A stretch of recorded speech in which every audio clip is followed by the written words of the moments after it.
Alhamdulillahilladzi hadana li hadza wa ma kunna linahtadiya laula an hadanallah.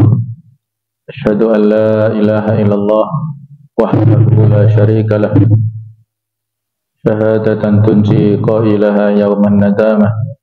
Wa asyhadu anna Muhammadan abduhu wa rasuluh. Turja syafa'atuhu yaumal qiyamah. Allahumma inna nas'aluka ilman nafi'a wa na'udzubika min ilmin la yanfa'. Subhanaka la ilma lana illa ma 'allamtana innaka antal alimul hakim wa tub 'alaina innaka antat tawwabur rahim. Rabbi shrah li sadri wa yassir li amri wahlul 'uqdatam min lisani yafqahu qawli amma ba'd. Hadirin hadirat para jamaah rahimakumullah. Judul materi pada pagi ini yaitu tanda seseorang mencintai dunia. Rasulullah SAW menggambarkan dalam sebuah hadis tentang kondisi umat Islam di akhir zaman.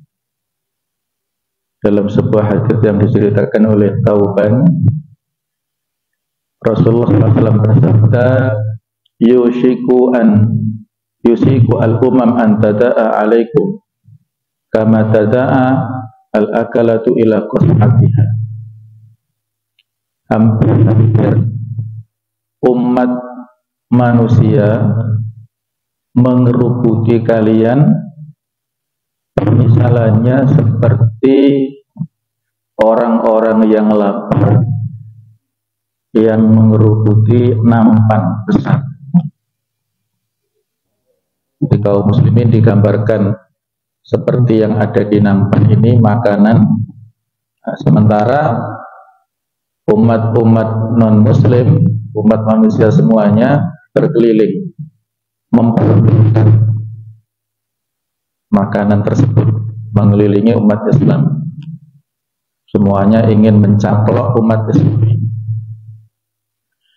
Faqala qail, maka berkatalah seorang penanya dari kalangan sahabat, wa min qillatin nahnu yawma idzin. Apakah hal itu disebabkan karena jumlah kita yang sedikit, wahai Rasulullah? Apakah saat itu umat Islam minoritas, lebih kecil dibandingkan dengan umat-umat yang lain? Qala, beliau menjawab, bal antum yauma idzin katsir.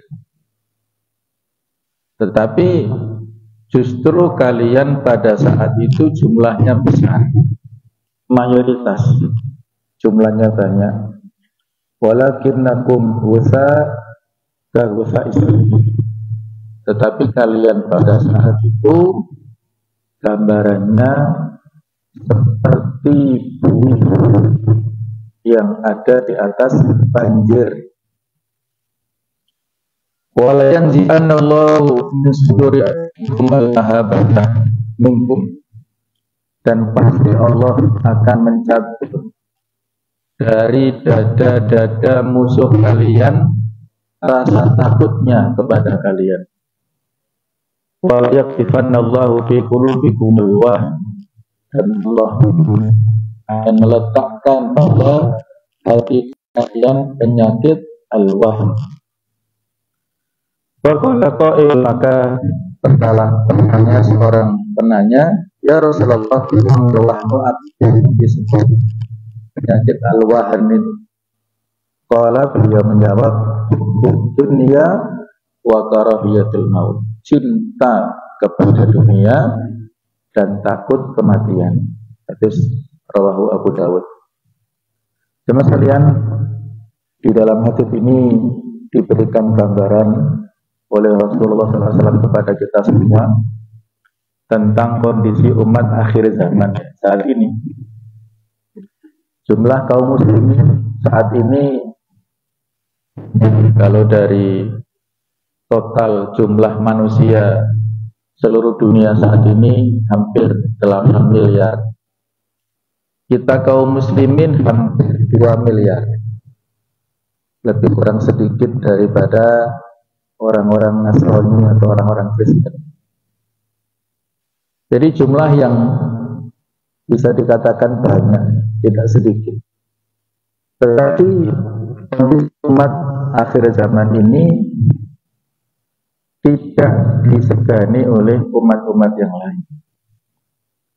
Saudara-saudara kita di Palestina yang saat ini sedang dalam tekanan, ancaman, intimidasi, pembunuhan, kezaliman dari orang-orang Israel, dan mereka sedang berusaha. Akhir-akhir ini ada informasi berita seorang mujahid Hamas yang syahid meninggal dunia dikirim oleh tentara Israel ke warga Palestina, disambut di takziah, diantar ya oleh orang-orang kaum muslimin yang banyak. Ternyata di perut mujahid Hamas ini sudah ditanam bom, sehingga saat kaum muslimin berkumpul tiba-tiba saja meledak sehingga menewaskan banyak warga Palestina di situ, warga sipil. Ini di luar nalar manusia, perilaku yang licik,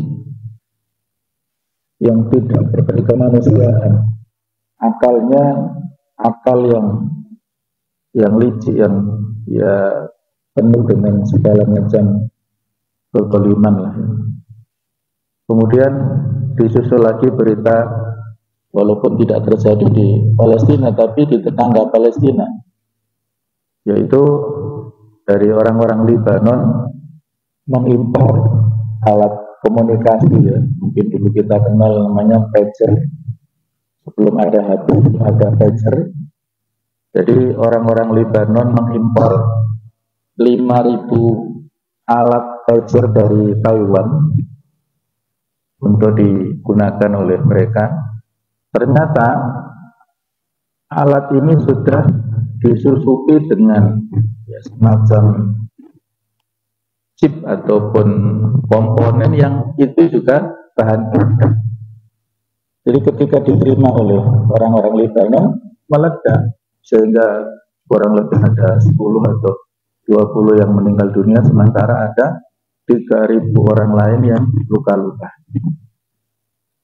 Ya, itulah kondisi saudara-saudara kita di Palestina dan sekitarnya. Mana partisipasi dan juga dukungan serta pembelaan saudara-saudara muslim negara-negara Islam di seluruh dunia. Walaupun ada keputusan di PBB kalau tidak salah itu ya, yang memberikan batas waktu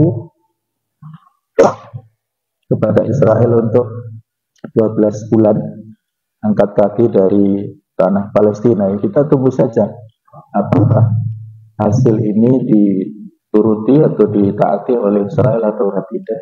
Tapi dari pengalaman yang sebelumnya, Israel ini negara yang mokom, yang tidak taat kepada aturan internasional. Sudah banyak pelanggaran HAM yang dia terjang ya, dia tidak takut sama sekali. Nah, ini kita tunggu.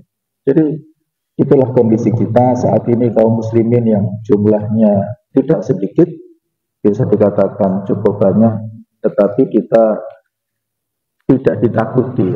Allah Ta'ala mencabut rasa takut dari musuh-musuh Islam dan memberikan kepada umat Islam penyakit al-wahan, hubud dunia, wa karahiyatul maut, cinta dunia dan takut mati. Nah, pada poin yang tentang hubud dunia inilah yang kita ulas pada kesempatan ini. Apa sebenarnya indikasi tanda seorang muslim itu cinta kepada dunia? Ya, mudah-mudahan kita tidak mengalaminya atau tidak ada pada diri kita tanda-tanda ini, tapi ya sebagai bahan evaluasi Kita perlu objektif melihat diri kita. Yang pertama, orang cinta dunia itu menjadikan ibadah-ibadahnya berorientasi untuk mendapatkan imbalan dunia, bukan untuk tujuan akhirat. Sehingga ibadah yang dilakukan supaya dunianya sukses, supaya dia kaya, supaya mendapatkan jabatan, mendapatkan kedudukan, imbalan-imbalan materi. Nah, ini ya poin pertama ini yang sangat penting untuk kita jadikan evaluasi. Dia rajin sholat ketika mau mengajukan proposal supaya proyeknya lancar, maka dia rajin sholat. Dia rajin puasa supaya dagangannya laris. Dia rajin sedekah supaya proyek-proyek besarnya itu lancar dan lain-lain. Nah, ini sama sekalian ya yang perlu kita evaluasi.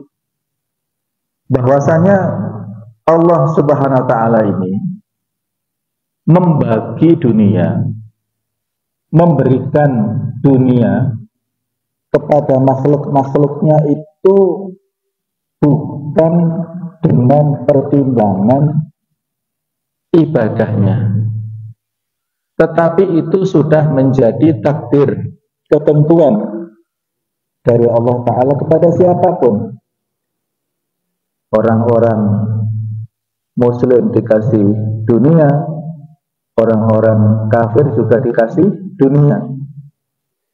Sehingga di dalam basmalah itu Allah memberikan sifat pada dirinya, Bismillahirrahmanirrahim, dengan menyebut nama Allah yang maha pengasih lagi maha penyayang. Nah, kata para ahli tafsir, Ar-Rahman ini kasih sayang Allah Ta'ala kepada semua makhluk. Tidak ada pilih kasih, semuanya dikasih nikmat oleh Allah, dikasih dunia ini. Yang sholat atau yang tidak, yang rajin ibadah atau yang tidak, yang muslim atau yang kafir, semuanya dikasih dunia ini. Tetapi kalau Ar-Rahim, yaitu kasih sayang Allah Ta'ala yang ditujukan khusus kepada orang-orang muslim, karena ibadahnya, karena rajin mendekat kepada Allah. Nah, orang-orang yang diberikan dunia oleh Ta'ala ini tidak semata-mata berdasarkan kuantitas atau kualitas ibadahnya. Buktinya apa? Para sahabat sebagai generasi terbaik, mereka dari sisi semangat ibadahnya jauh lebih baik daripada kita. Mereka adalah generasi yang terbaik yang disebut sebagai khairu ummah, umat yang terbaik. Tetapi pada kenyataannya mereka ini rata-rata du'afa atau masakin, fuqara. Ada sebagian yang konglomerat ya, seperti 10 sahabat yang bisa masuk surga, 9 itu orang-orang kaya yang sederhana, yang satu Ali bin Abi Thalib. Nah, di antara 10 ini ada Abdurrahman bin Auf yang kaya raya, yang menurut sebagian ulama kekayaan Abdurrahman bin Auf ini asetnya mencapai 72.000 triliun. Wah, luar biasa. Tidak ada konglomerat sekaya apapun di dunia saat ini yang mencapai kekayaan sebanyak itu sekarang ini. Elon Musk itu katanya hanya 3.000 triliun. Itu kan jauh dari 72.000. Jadi itu sebagian ya, sebagian di antara para sahabat. Para sahabat yang umumnya itu du'afa, fuqara, masakin, orang-orang yang lemah. Padahal itu tadi semangat ibadahnya, kualitasnya jauh di atas kita. Tapi soal materi mereka diberikan yang biasa ataupun mungkin pas-pasan. Kalau seandainya standar pemberian dunia itu semata-mata karena ibadahnya, mereka harus tentunya lebih banyak dibandingkan dengan generasi-generasi yang sesudahnya. Kalau standar dunia itu diberikan kepada orang yang bagus dari sisi kualitas ibadahnya, orang-orang yang rajin ke masjid, yang rajin beribadah itu jauh melebihi kekayaannya dibandingkan dengan orang-orang di luar sana. Padahal kenyataannya saat ini orang-orang di luar sana yang tidak rajin beribadah atau bahkan mungkin mereka orang-orang kafir itu lebih kaya dibandingkan dengan umat Islam.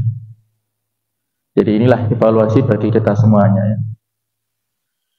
Kita kembalikan pada diri kita masing-masing segala aktivitas amal-amal kita yang kaitannya dengan akhirat dan juga dengan aktivitas duniawi itu hasilnya tergantung pada niat kita masing-masing.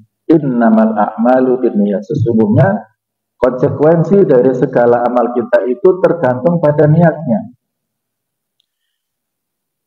Allah Ta'ala itu zat yang maha pencemburu. Ketika seseorang berniat melakukan sebuah aktivitas yang seharusnya lillah, tapi ada tendensi-tendensi lid dunia, jadi untuk duniawi, lil makhluk, untuk makhluk, maka Allah tidak ridha. Karena Allah maha pencemburu, Allah ingin supaya fokus pada saat kita ibadah itu lillahi ta'ala saja. Inna sholati wa nusuki wa mahyaya wa mamati lillahi rabbil alamin. Itulah yang diinginkan Allah Ta'ala. Iyyaka na'budu wa iyyaka nasta'in. Ya Allah, hanya kepadamu kami beribadah dan hanya kepadamu kami minta pertolongan. Allah ingin supaya kita bertauhid totalitas hanya kepada Allah. Tidak ada niatan-niatan dalam hal ibadah untuk dunia. Ada sebuah asar yang menyatakan bahwasanya Abdullah bin Mubarak itu min kibari tabi'in, di antara tabi'in yang senior, yang sering menemani para sahabat, berguru pada para sahabat. Ketika Abdullah bin Mubarak ditanya tentang sesuatu atau tentang para sahabat yang suka dibaca oleh mereka dari ayat Al-Quran itu apa? Yang menjadikan mereka terkesan dan juga menangis. Kira-kira ayat apa di dalam Al-Quran? Maka dijawab oleh beliau, yaitu berada di surat Hud ayat ke-15 dan 16. Nanti bisa kita buka di rumah kita, di mushaf kita masing-masing, kita hayati, kita baca tafsirnya, kita renungkan maknanya. Surat Hud ayat 15 dan 16. Allah Ta'ala berfirman, "Man kana yuridu dunya wa zinataha, nuwaffi ilaihim a'malahum fiha wa hum fiha la yubkhasun." Barang siapa yang menginginkan dunia dan perhiasannya, maka kami penuhi kepada mereka amal-amal mereka di dalamnya, dan mereka tidak dikurangi sama sekali. Ulaikal ladzina laisa lahum fil akhirati illa an-nar. Mereka itulah yang nanti di akhirat tidak mendapat balasan kecuali neraka. Wa habita ma sana'u fiha. Dan hilanglah, terhapuslah apa yang mereka lakukan di dunia itu. Wa batilu ma kanu ya'malun, dan batal atau tidak sah apa yang mereka kerjakan. Inilah peringatan ya untuk kita semuanya. Maka yuridu dunya wa zinata, orang yang menginginkan dunia dan segala perhiasannya, obsesinya untuk dunia. Bahkan yang harusnya tadi ibadah itu lillahi ta'ala, tetapi dia menginginkan supaya mendapatkan balasan instan di dunia.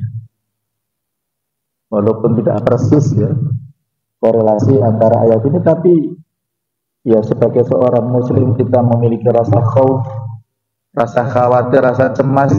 Patut kita cemas ya, jangan-jangan selama ini kita ibadahnya itu orientasinya dunia. Ini harus kita takutkan.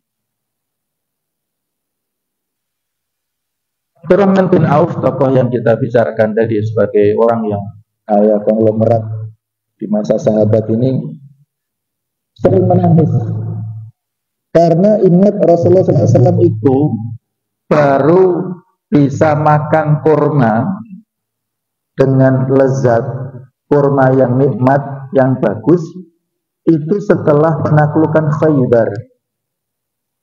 Jadi Khaybar ini satu perkampungan Yahudi yang ditaklukkan kaum muslimin pada tahun 7 Hijriah. Setelah sebelumnya ada komunitas-komunitas Yahudi yang terusir dari Madinah karena mereka mengkhianati perjanjian Madinah yang harusnya bersatu kerjasama dengan kaum muslimin, ternyata mereka kerjasama dengan orang-orang kafir untuk memusuhi kaum muslimin. Ada orang-orang Yahudi Bani Qainuqa, ada Bani Nadir, ada Bani Quraidah, ini terusir semua dari Madinah. Nah, pada peristiwa Khaybar ini bentengnya sangat kuat milik orang-orang Yahudi, dan di situ perkebunan kurma yang luas dan bagus-bagus kurmanya. Mereka tertaklukkan oleh kaum muslimin dan mereka minta izin ya, setelah mereka kalah itu orang-orang Yahudi di sana minta izin supaya bisa mengelola kurmanya dan hasilnya diserahkan separuh kepada kaum muslimin yang itu pada awalnya diterima. Jadi di saat itu ya Rasulullah mau nikmati kurma yang lezat, yang nikmat. Sebelumnya beliau dalam keadaan yang biasa atau yang tidak pernah menikmati dalam hal makanan kurma ini. Sehingga sama Abdurrahman bin Auf sebagai orang kaya menangis karena berlimpah kekayaannya, dan beliau juga menginginkan supaya dirinya miskin. Kekayaannya bukan orientasi pribadi, tapi itu semata-mata takdir dari Allah Ta'ala. Dia sudah berusaha memiskinkan dirinya, tapi nggak bisa-bisa. Itulah sudah takdir, sudah ketentuan. Saat selesai perang Tabuk itu, orang-orang di Madinah saat itu dalam mereka meninggalkan kebun kurmanya untuk perang Tabuk, sehingga ketika pulang ke Madinah itu banyak kurma yang busuk. Mereka rugi lah ya, tidak bisa panen. Maka Abdurrahman bin Auf bermaksud untuk memiskinkan dirinya tadi, memborong kurma-kurma yang busuk itu, dibeli semuanya dengan harga yang normal seperti kurma biasa. Senang orang-orang se-Madinah karena mereka rata-rata para petani kurma. Tiba-tiba saja setelah kurma-kurma busuk ini dibeli oleh Abdurrahman bin Auf, tidak lama kemudian datanglah utusan dari Yaman. Mereka datang ke Madinah, mereka tahu kalau Madinah ini pusat kurma. Mereka ingin membeli kurma-kurma busuk untuk obat penyakit wabah yang tersebar di Yaman saat itu. Ketika datang ke Madinah, mana siapa yang punya stok kurma busuk yang banyak? Orang-orang langsung menuju itu. Datanglah ke gudangnya Abdurrahman bin Auf. Dia baru saja memborong kurma-kurma busuk, sehingga datanglah orang-orang para pedagang Yaman ini menemui Abdurrahman bin Auf dan membeli dengan harga yang terbaik. Masya Allah. Abdurrahman bin Auf bermaksud sedekah menolong kaum muslimin, tetapi malah diberikan balasan dengan laba yang berlipat ganda. Itu orang yang ingin miskin tapi nggak bisa, karena sudah takdir ketentuannya seperti itu. sehingga perempuan sering menangis karena dia khawatir nanti jangan-jangan di akhirat tidak cepat masuk surga, walaupun beliau termasuk satu di antara 10 sahabat yang bisa masuk surga tanpa hisab. Tapi ada keterangan dalam hadis bahasanya orang dunia, orang-orang kaya itu nanti tertahan di depan pintu surga karena hisabnya lama audi. Untuk kekayaannya kan banyak sehingga lama. Dari mana diambil, kemana alokasinya itu lama. Saat orang-orang miskin sudah masuk surga, cara antara masuknya para fuqara masakin yang sudah masuk surga dengan orang-orang dunia kaya yang masih ditahan itu sekitar 500 tahun. Mereka tertahan di depan pintu surga. Sudah selesai, mereka baru masuk menyusul saudara-saudara muslim yang sudah masuk, yang fuqara. Walaupun kalau sudah masuk, bisa jadi orang-orang kaya karena amalnya, infaknya banyak, lebih tinggi posisinya di dalam surga daripada orang-orang yang miskin. Itulah sama sekalian ya tentang poin yang pertama, bahwa kita harus khawatir kepada diri kita tentang niat-niatan yang ada dalam diri kita. Jangan-jangan kita melakukan amal-amal yang harusnya lillahi ta'ala, kita rajin ke masjid untuk sholat jamaah, kita rajin sholat duha, kita rajin puasa sunnah, kita rajin ibadah-ibadah yang wajib atau yang sunnah. Jangan-jangan ada orientasi-orientasi yang itu ditujukan untuk mendapatkan imbalan dunia. Apalagi kalau kaitannya dengan ilmu. Perlu kita pahamkan kepada kita semuanya dan juga kepada anak-anak kita, generasi penerus kita, belajar mereka di level manapun pendidikannya, bahkan sampai ke perguruan tinggi atau mungkin sampai ke pasca sarjana, harus ikhlas lillahi ta'ala, tidak bertujuan semata-mata supaya dapat ijazah, dapat sertifikat pengakuan sehingga dengan itu memudahkan untuk mendapatkan pekerjaan. Nah, ini tujuan-tujuan yang bersifat duniawi. Kita perlu pahamkan. Man ta'allamal ilma mimma yabtaghi fihi wajh Allah la yabtaghi illa liyusiba bihi 'aradan minad dunya lam yajid 'arafal jannah. Siapa yang belajar untuk mempelajari ilmu yang seharusnya lillahi ta'ala, ridho karena Allah, ikhlas karena Allah, tetapi dia belajar dalam rangka untuk mendapatkan imbalan-imbalan tujuan-tujuan dunia, maka dia tidak akan mencium bau surga. Hadis riwayat Abu Dawud ya. Oleh karena itulah mari kita bertaubat, beristighfar bersama-sama. Mungkin sering kita punya niatan-niatan seperti itu. Terus bagaimana Ustaz? Apakah tidak boleh pada saat kita punya hajat terus kita mendekat kepada Allah? Jawabannya boleh, boleh.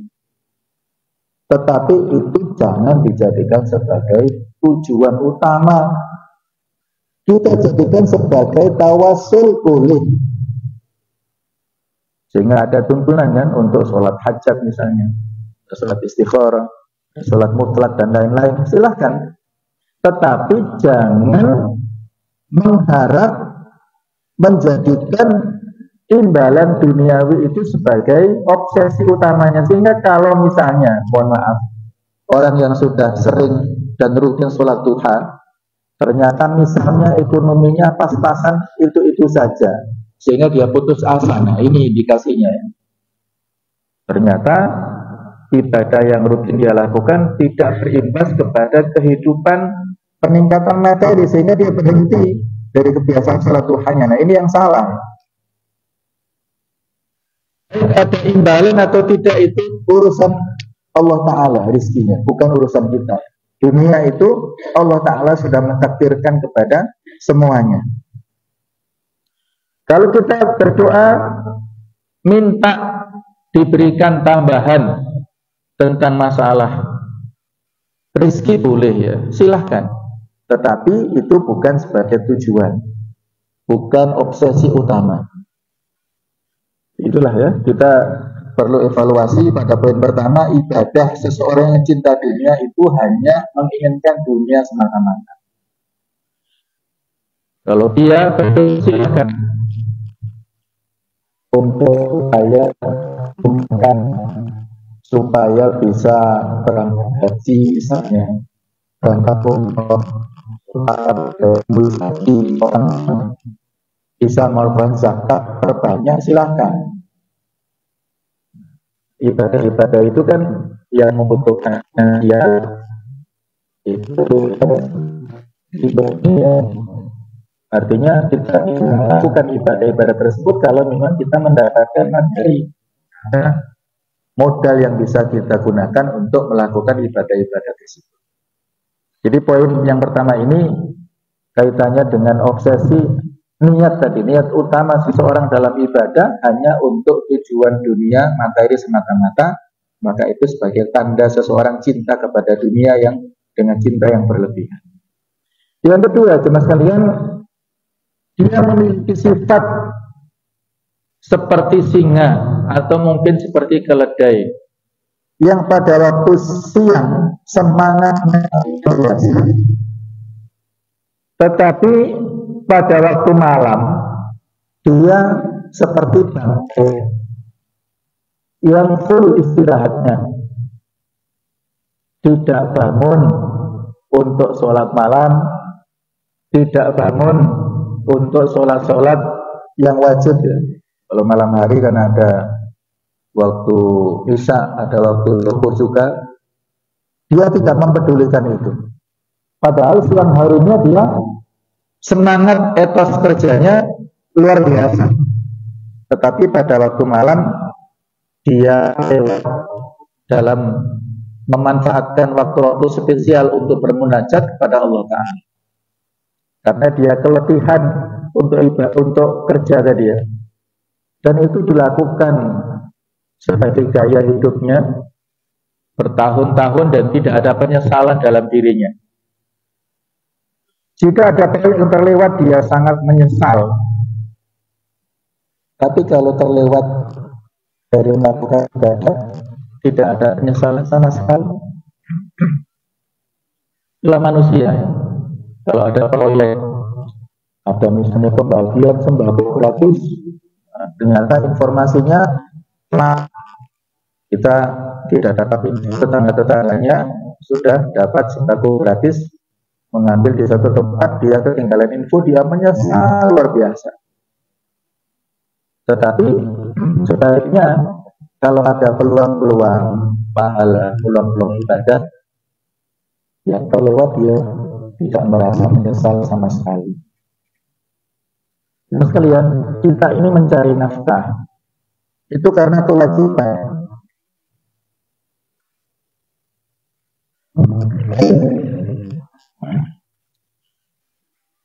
Jadi kita mencari nafkah itu kewajiban, apalagi sebagai kepala rumah tangga, sebagai suami, sebagai bapak dari anak-anak, mencari nafkah itu kewajiban perintah Allah Ta'ala.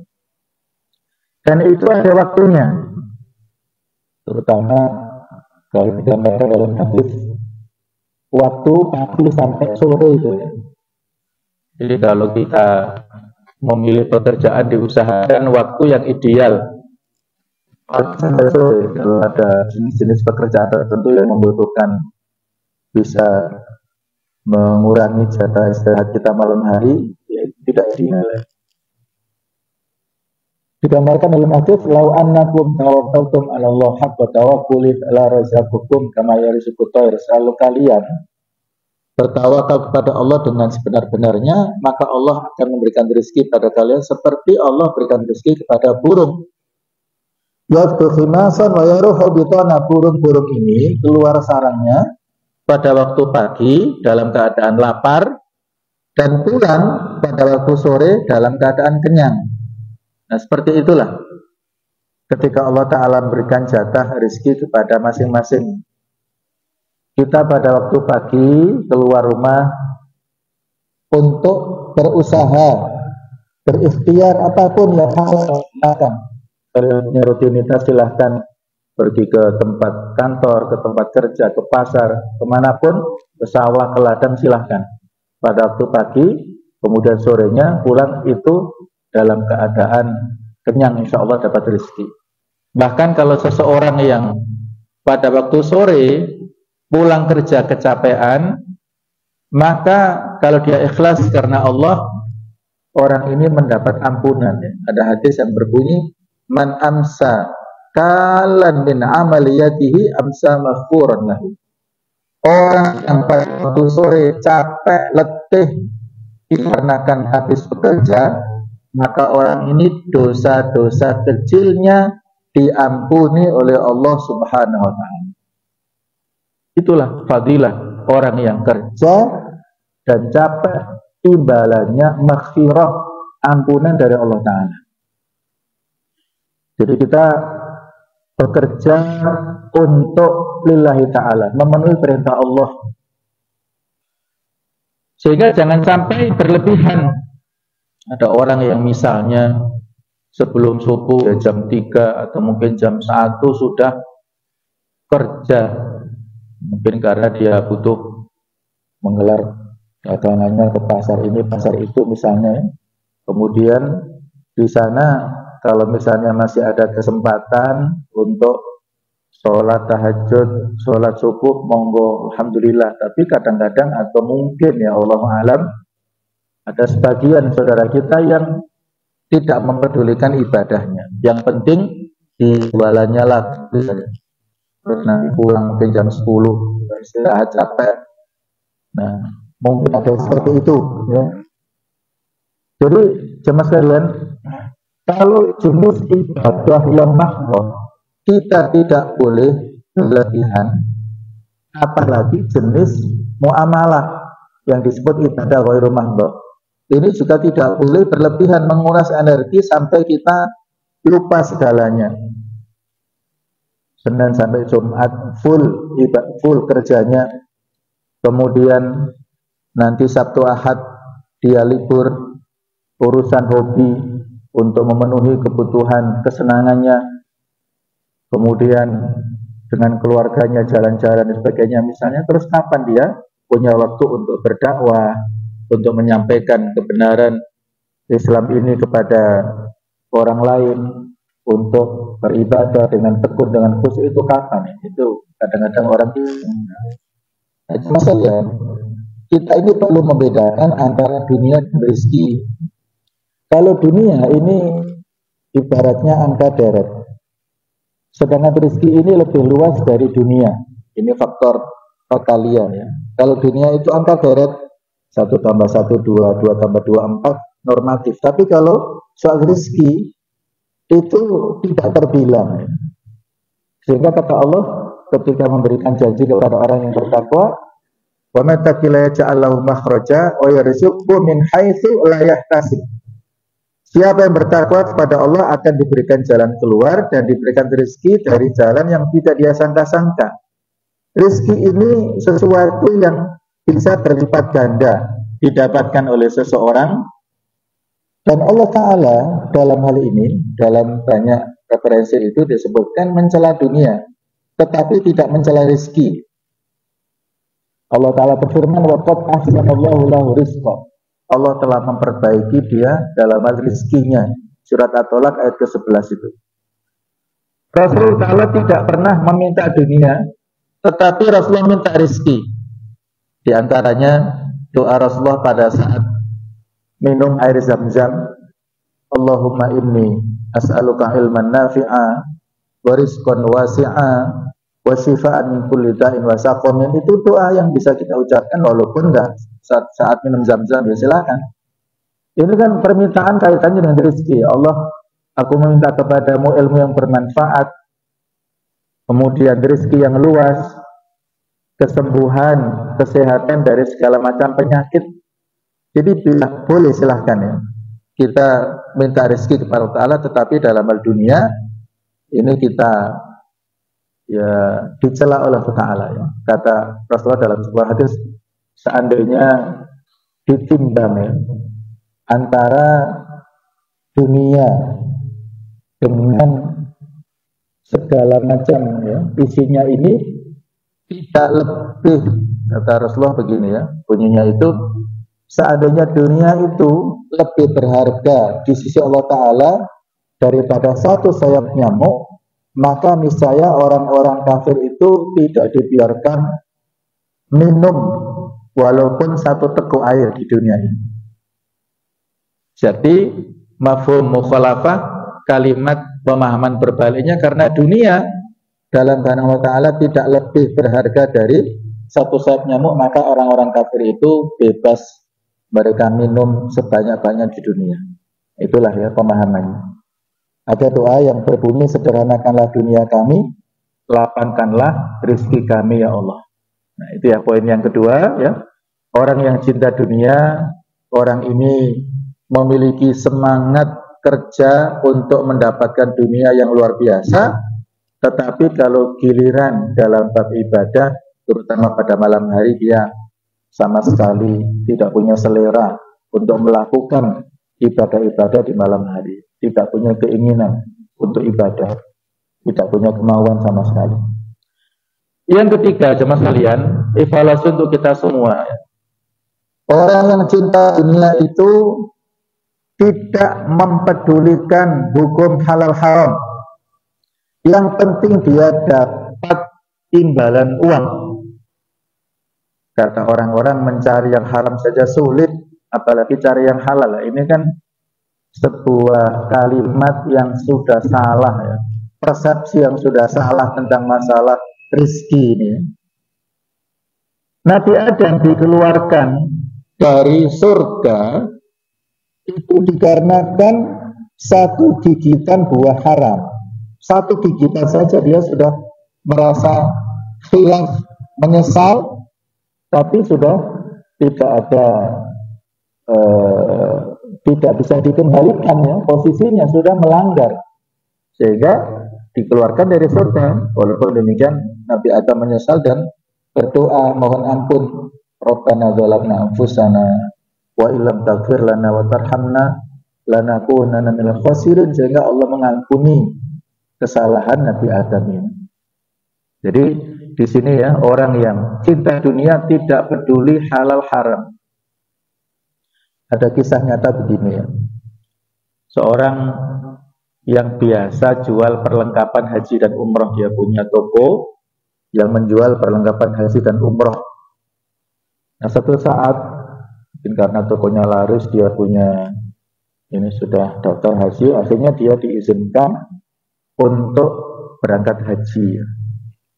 Nah ternyata di sana, Allahu a'lam sejauh mana kebenarannya, Allahu a'lam, di sana tubuhnya membesar, perutnya buncit gitu ya, melebihi dari yang biasanya. Dia takut ya, dia evaluasi ya, kemudian bertanya kepada kiai, ada apa ini ya, rahasianya apa? Rupanya ya ketika dia evaluasi, mas sekalian ya, ternyata pada saat dia di Indonesia menjual air zam-zam palsu. Jadi air zam-zam itu dioplos atau mungkin dicampur ya dengan air biasa, sehingga kan untungnya banyak ya.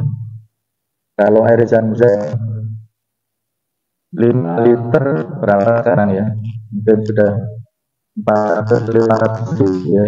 Itu kan kalau dengan itu sudah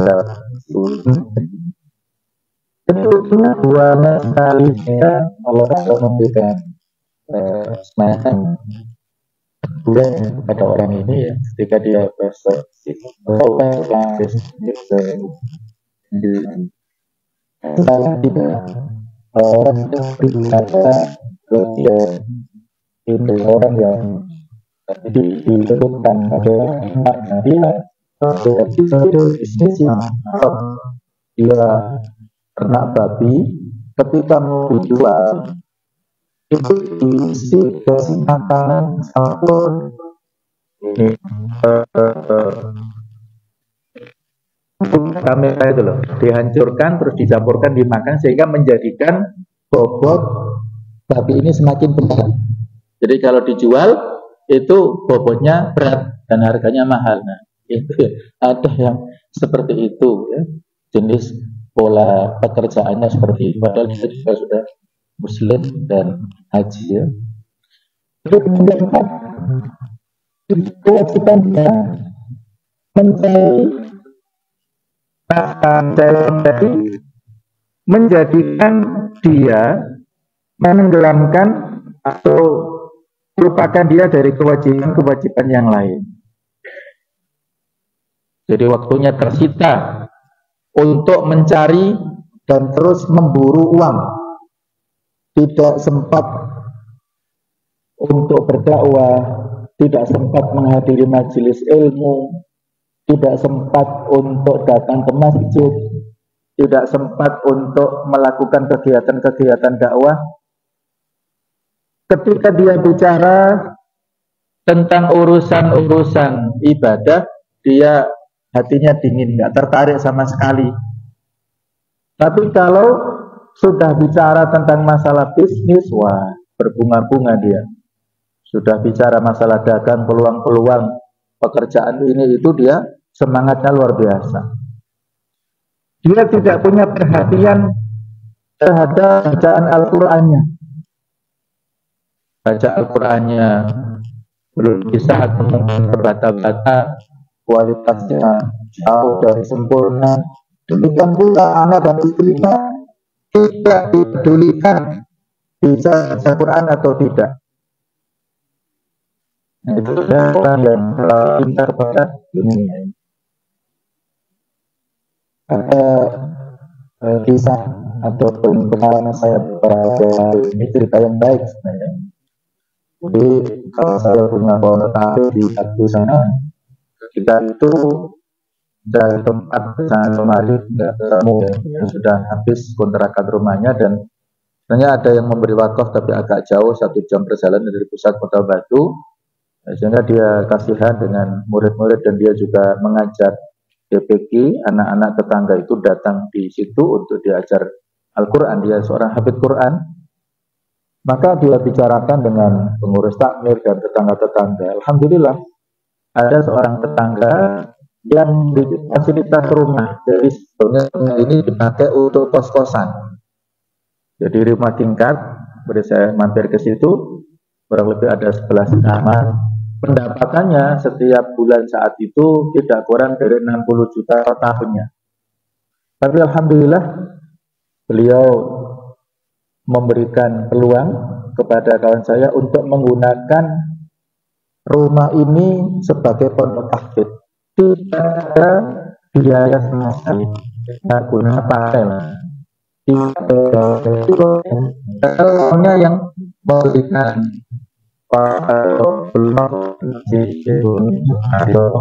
yang memberikan fasilitas ini orangnya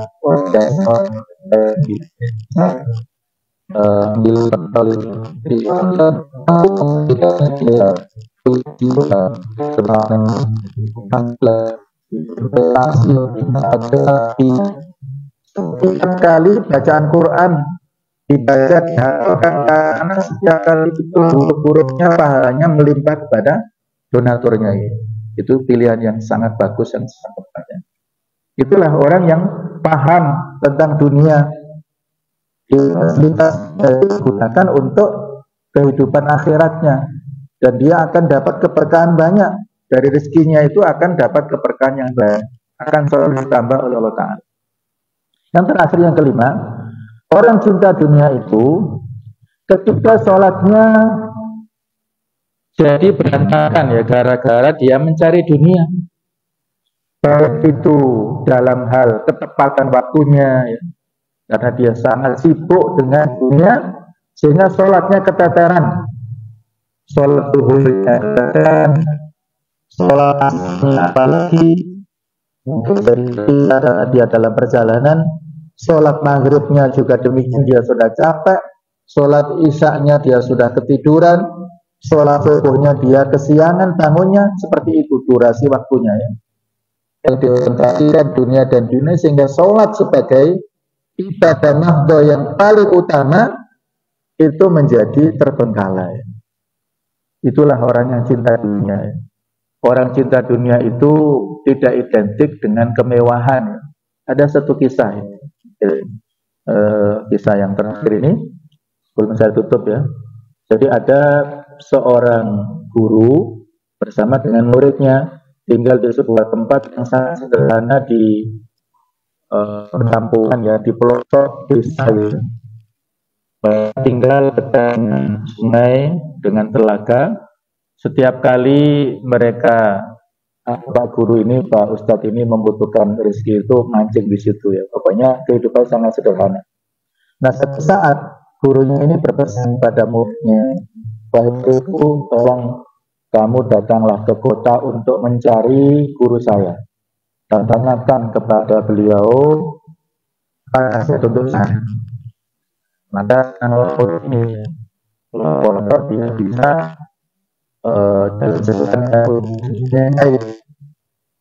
ketika dia menemukan gurunya ini kan yang sangat sederhana ya. Bayangannya kata gurunya ini jauh lebih sederhana daripada gurunya yang sangat sederhana seperti itu. Maka datanglah dia ke kota, tanya-tanya, dan ini dia ini tinggal di mana. Kemudian orang-orang banyak yang kenal. Ya ini tinggal di jalan ini, di tempat ini. Maka ketika sampai di depan rumahnya, murid ini kaget. Karena ini besar, tingkat. Kemudian dia mengisi dan disilakan masuk. Ketemu dengan kliennya ini. Dari mana kamu nak? Dari sini. Saya punya kiai pula. Oh iya, itu murid saya dulu. Terus si murid bertanya, "Pak Yai atau Romo Mbah Yai mungkin begitu ya manggilnya, ada pesan salam dari guru saya." Terus beliau pesan apa nasihat yang bisa sampaikan kepada guru saya kalau saya pulang. Kata gurunya sampaikan ke guru itu supaya dia tidak cinta dunia. Kaget muridnya ini. Yang cinta dunia itu siapa? Gurunya itu sederhana, kakek gurunya yang kehidupan mewah seperti ini kok malah diberikan nasihat begitu. Dia sudah nggak berani protes ya, nggak berani tanya ini dia. Baik guru, saya sampaikan ya. Maka pulanglah, dia ketemu lagi dengan guru di dalaman, dia sampaikan ada nasihat dari kakek gurunya dan ada nasihat supaya Pak Guru, Pak Yai ini tidak cinta dunia. Maka menangislah si gurunya ini. Jadi karena sesama orang yang paham, dia menangis. Kenapa? Karena selama ini keterkaitan dengan dunia sangat besar, walaupun dia dalam kondisi yang miskin. Jadi dia ketika tidak bisa makan ya, menjadi galau dan ya, menggantungkan rezekinya itu kepada itu ya, ikan. Jadi kehidupannya bergantung di situ. Sementara kakek gurunya ini karena rezekinya sudah makan, fasilitasnya banyak, dia tidak tergantung dengan rezekinya yang longgar. Itulah dia bebas untuk berdakwah, untuk menyampaikan pesan ke masyarakat, kemana-mana berdakwah, ada fasilitas yang bisa dia gunakan, dia sampaikan ilmu kepada masyarakat. Jadi dia sudah mendapatkan kebebasan finansial, ada kebebasan waktu juga ya, dan dia tidak tergantung kepada dunia. Dunia di tangan, tidak di hati. Ini kuncinya ya, dunia di tangan, tidak di hati. Sementara gurunya yang ada di pedalaman tadi, dunia di hatinya, walaupun sedikit, dia terpaku dengan dunianya, tidak di tangan. Inilah prinsip para sahabat dulu ya, yang sebagian kita ceritakan orang-orang kaya di antara sahabat itu dunia di tangan, bukan di hati. Itu di tangan, berapapun banyak dosanya, bisa dihilang sebetulnya gampang. Tapi kalau dunia ada di hati walaupun sedikit, sulit mati sangat cinta pada dunia, dia dunia ada di hati. Mudah-mudahan Allah Ta'ala menjaga hati kita semuanya, melindungi kita semuanya dari harta dunia, sehingga kita tidak tergolong orang-orang yang hubud dunia, yang cinta dunia. Yakinlah bahwasanya masing-masing kita sudah mendapatkan jatah rezekinya, tidak berkurang dan tidak lebih. Saat kita meninggal dunia, Allah Ta'ala sudah memenuhi semua jatah rezeki kita, tidak perlu dikhawatirkan. Wa ma min Allah rezeki kita, ada satu makhluk yang berjalan di muka bumi ini kecuali ditanggung rezekinya oleh Allah Ta'ala. Tidak ada sesuatu yang kita khawatirkan.